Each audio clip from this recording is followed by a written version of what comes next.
Tag, liebe Freunde, herzlich willkommen zu einem neuen Tutorial. Heute zeige ich euch, wie man in After Effects eine Linie animiert.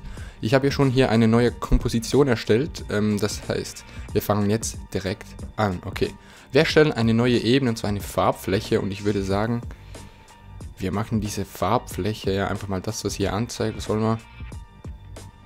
So etwas, zack. Es muss einfach eine Farbe sein. So, jetzt haben wir hier die Farbfläche. Hier seht ihr unten, es geht mal 30 Sekunden lang. Und jetzt ist wichtig, dass ihr diese Ebene hier befestigt. Das heißt, es kann jetzt nichts mehr geändert werden in dieser Ebene. Die kann nicht mehr verschoben werden oder so. Und das ist sehr wichtig für den nächsten Schritt. Und zwar zeichnen wir jetzt schon die Linie. Also das Ganze ist eigentlich wirklich ziemlich einfach. Und zwar gehen wir hier auf das Pen Tool.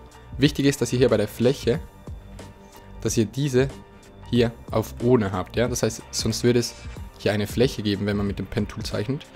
Dann könnt ihr hier die Kontur einstellen, was für eine Farbe ihr wollt, also wie die Linie, was für eine Farbe die Linie haben soll und wie groß sie sein soll. Ich habe jetzt weiß, ist auf diesem Hintergrund vielleicht nicht so gut, nehmen wir mal schwarz und 5 Pixel. So, ihr könnt jetzt irgendeine beliebige Linie zeichnen, wie ihr hier seht, aber wir wollen nicht so eine langweilige Linie. Deshalb machen wir eine, ich will mal sagen, wir animieren hier so wie die Berge. So, ja, wir machen so eine Linie hier, in etwa so. Muss nicht schön sein, es ist wirklich nur zum Üben. So. Okay, dann gehen wir noch hier aus dem Bildschirm raus. Zack, dann haben wir unsere Linie hier. Und diese Linie soll jetzt animiert werden, wie sie hier so hereinkommt. Also diese Linie kann auch gerade sein, diese Linie kann ein Buchstaben sein. Es muss einfach eine Linie sein. Ihr könnt es übrigens auch mit diesem Werkzeug hier zeichnen, aber wird halt nichts. Ja, es wird halt nicht so eine schöne Linie. Aber kommt eigentlich auf das Gleiche heraus. So, wir sind jetzt hier auf unserer Formebene. Ich will mal sagen, ihr geht hier auf den Inhalt, Form, Kontur. Und wenn ihr wollt, dass diese Linie, wie in meinem letzten Video, gestrichelt ist, dann geht ihr einfach auf Plus. Und dann seht ihr, ist die Linie gestrichelt. Da könnt ihr jetzt wirklich noch alles auch umstellen, wie groß die Abstände sein sollen und so. Aber das wollen wir eigentlich nicht. Wir wollen einfach eine normale Linie haben. Und jetzt kommt der wichtigste Teil, und zwar, hier müsst ihr auf Inhalt hinzufügen, Pfad trimmen gehen. Weil jetzt gibt es hier ein neues Fenster, das heißt hier Pfade trimmen. Und jetzt könnt ihr hier schon das Ganze machen. Das ist wirklich richtig einfach. Wenn ihr das jetzt hier herumschiebt, seht ihr, wie die Linie sich bewegt.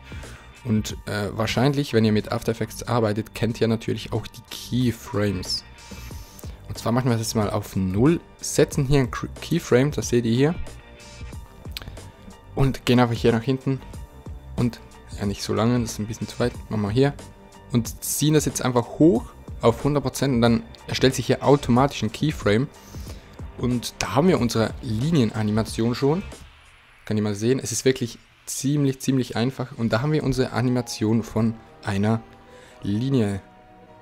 So, damit kann man eigentlich wirklich richtig coole Sachen machen, wie zum Beispiel einen Namen animieren oder so, also einen Buchstaben. Ich würde sagen, wir machen jetzt einfach mal ein A, wie RD Tutorial. Machen wir mal so. So. Das muss natürlich auch in einer gewissen Weise. Ja, das ist jetzt nicht so gut. Das muss natürlich in einer gewissen Weise auch zusammenhängend sein, wenn ihr Buchstaben macht, aber da könnt ihr wirklich coole Effekte machen. Zum Beispiel, es ist so wie Handschrift auf dem Bildschirm, könnt ihr da machen, so. Jetzt haben wir das wieder. Zack. Hinzufügen. Pfade trimmen. Geht hier runter. Macht einen Keyframe. Zieht alles zum Ende. Geht hier hin und zieht alles auf 100%. Und schon haben wir unsere Animation von dem A. Wunderbar. Reimt sich sogar. Ihr könnt jetzt auch diese Keyframes hier eigentlich auch löschen. Und dann könnt ihr das Ganze natürlich auch umgekehrt machen. Wenn ihr Anfang hier, dann geht das Ganze einfach von hinten.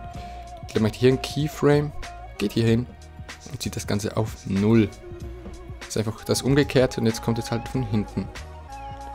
Aber eigentlich das genau gleiche. Und wie ihr seht, ist wirklich ein ziemlich einfaches Ding, diese Linien zu animieren. Ich hoffe, es hat euch weitergeholfen. Falls ihr Probleme habt, fragt es einfach in den Kommentaren. Und ja, dann würde ich sagen, sehen wir uns beim nächsten Video und ciao.